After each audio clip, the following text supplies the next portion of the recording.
e senhores, queridos irmãos seguidores da TV Tonhão.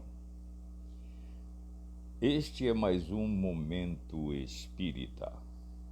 Queremos dizer para todos os nossos seguidores que mandam questionamentos, que são muitos os questionamentos que têm chegado de todo o Pará, assim como da capital e aqui mesmo da Vila Sorriso, para que a gente possa comentar sobre fatos que ainda têm dúvida algumas pessoas, principalmente sobre as coisas espíritas e as passagens do Evangelho.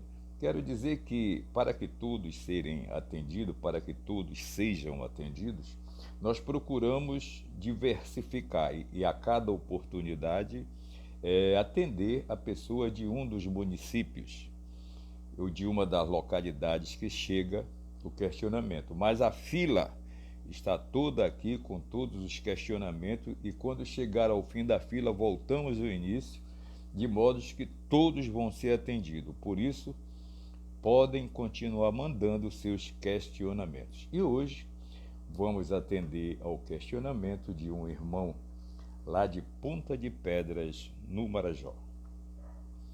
Ele diz: Jesus condicionou como único argumento para se romper um casamento o adultério, como está escrito no Evangelho. Por que então ele não condenou a mulher adúltera? Isso merece uma reflexão. Quem pode atirar a primeira pedra? Transmitia seus ensinamentos o Mestre Jesus de Nazaré, quando um grupo de escribas e fariseus de repente apareceu, arrastando pelo braço uma mulher.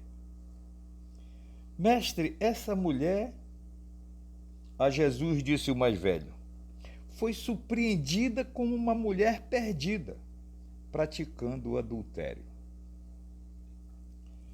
Moisés ordenou que, por ser um pecado muito forte, ela deve ser condenada a ser por nós apedrejada até que lhe venha a morte. Esta é a lei promulgada pelo profeta Moisés. E tu, pois, o que dizes? Tens porventura outras diretrizes? Qual é o teu real viés? Para tal acusação, a lei mosaica em primazia, descrita no livro de Levíticos, nesses casos, todo o rito que claramente assim dizia: se um homem cometer adultério com uma mulher de seu próximo, ambos, o adúltero e a adúltera, dividem a mesma culpa e deverão ser mortos. Isso está em Levítico capítulo 20, versículo 10.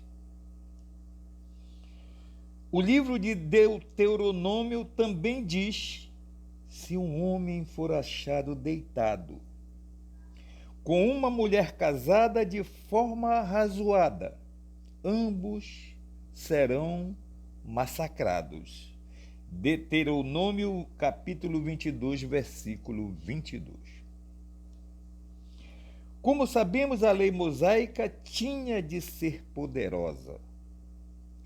Para os judeus disciplinar, povo rude, violento, cavalar, suas normas tinham que ser rigorosas.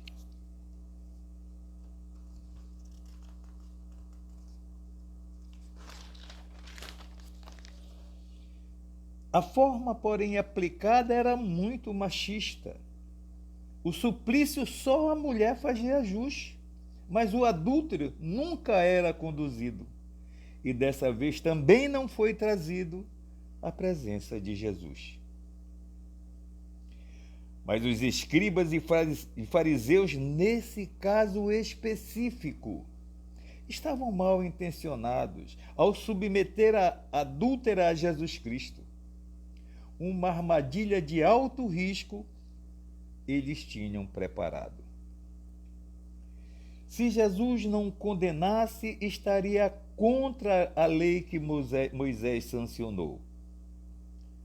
O que seria uma falta grave, então, que o levaria à prisão, apontado como traidor. Se ele a condenasse, perderia a simpatia e a popular complacência. Ficaria assim mais fácil, então, diminuir de sobre a grande multidão sua notória influência. Mas o mestre não se abalou, tendo a paz como destaque. Sentado escrevia na areia, indiferente à multidão que o rodeia, como se meditasse. Após muita expectativa criada pelo comportamento de Jesus, ele calmamente se levantou e aos acusadores da mulher adulta encarou. E morredouro ensinamento trouxe à luz. Aquele que dentre vós sem pecado estiver, que atire a primeira pedra, sufocando sua consciência rasteira, de encontro a essa mulher. Pesado silêncio fez-se sentir ante a força moral em profusão, daquele que devassava quando seu olhar penetrava a fraqueza de cada coração.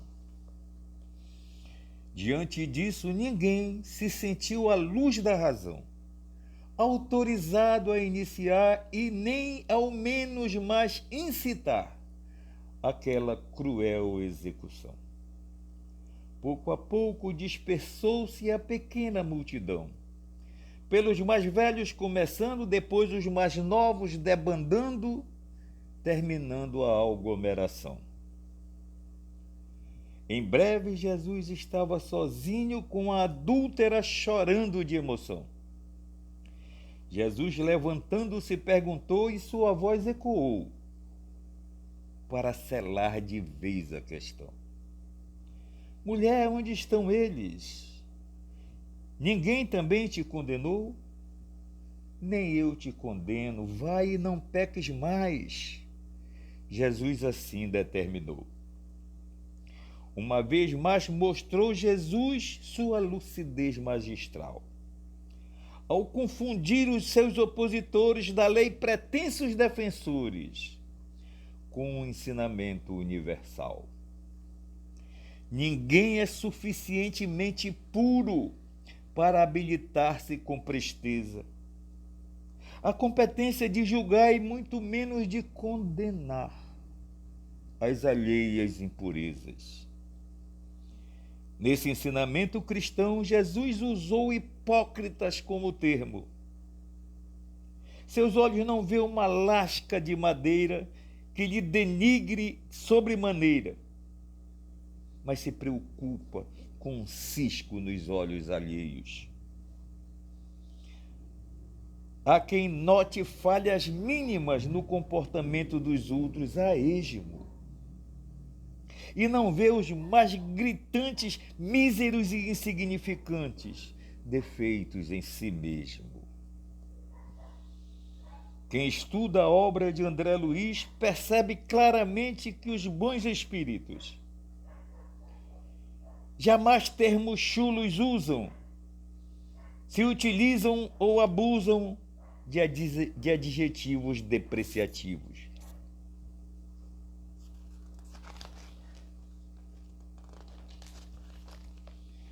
Não dizem nunca fulano é um cafajeste, um vagabundo asqueroso, um pervertido, um mau caráter, um pária que vive à margem, um monstro ou um criminoso.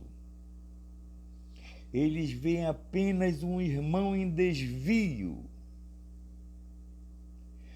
num passageiro momento, um companheiro moralmente debilitado de ajuda necessitado, um enfermo precisando de tratamento. Eles consideram que todo julgamento deprecia a autoestima, sendo um assunto, portanto, que não está ao nosso comando, e sim ao comando da justiça divina. Só Deus conhece todos os detalhes de todos os atropelos e embustes. Mesmo quando lidam com obsessores, tratam de socorrer esses irmãos sofredores, situando-os como irmãos em desajuste. Por isso, Chico Xavier, que viveu esse ideal virtuoso de autêntica fraternidade, também não pronunciava, na verdade, comentários desairosos. Se alguém comete maldade, dizia Chico, não se trata de um homem mau. É apenas alguém que já sofreu e que ainda não reconheceu a bondade divinal.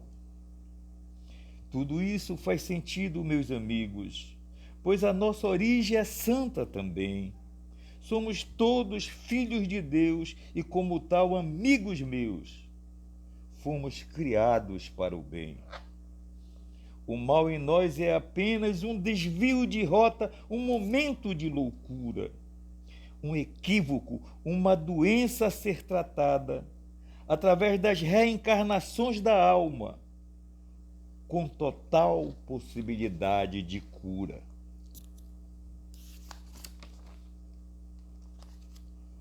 A fórmula que nós dispomos para construir nossa espiritual evolução tem dois básicos componentes: a intransigência usada rigorosamente e a indulgência ou perdão. Pode parecer até tolice, pois são atitudes opostas, afinal. Porém, seu entendimento com o espiritual discernimento é bem simples no geral. Devemos ser intransigentes conosco e vigiar atentamente nossa ação, afinal. Não perdoar jamais os nossos deslizes, não nos desviarmos das diretrizes e criticar as nossas falhas em geral. Devemos ser indulgentes com os outros, evitar o julgamento de qualquer ser e da crítica e das más palavras e pensamento, do mau caratismo a todo momento, respeitar o próximo e a sua maneira de ser. Assim é o despertar do coração através de um esforço incessante. Quando aplicamos essa orientação, ocorre algo em nós, então, que é muito interessante. Quanto mais intransigentes somos conosco, mais indulgentes somos em geral. Com o próximo exercitando um princípio que, além de ser propício, nos parece fundamental. Não podemos atirar pedras em telhados alheios, na verdade, porquanto o nosso é de vidro e, como diziam os antigos, é muito frágil na realidade. Malgrado a clareza dessa lição, hoje mais de 2 milênios mais tarde, é apressada a condenação do semelhante, ainda é uma constante no seio da humanidade.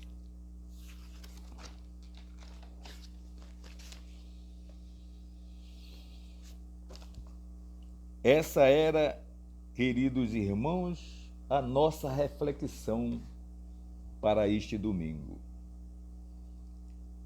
Agradecemos a atenção de todos e até a próxima oportunidade.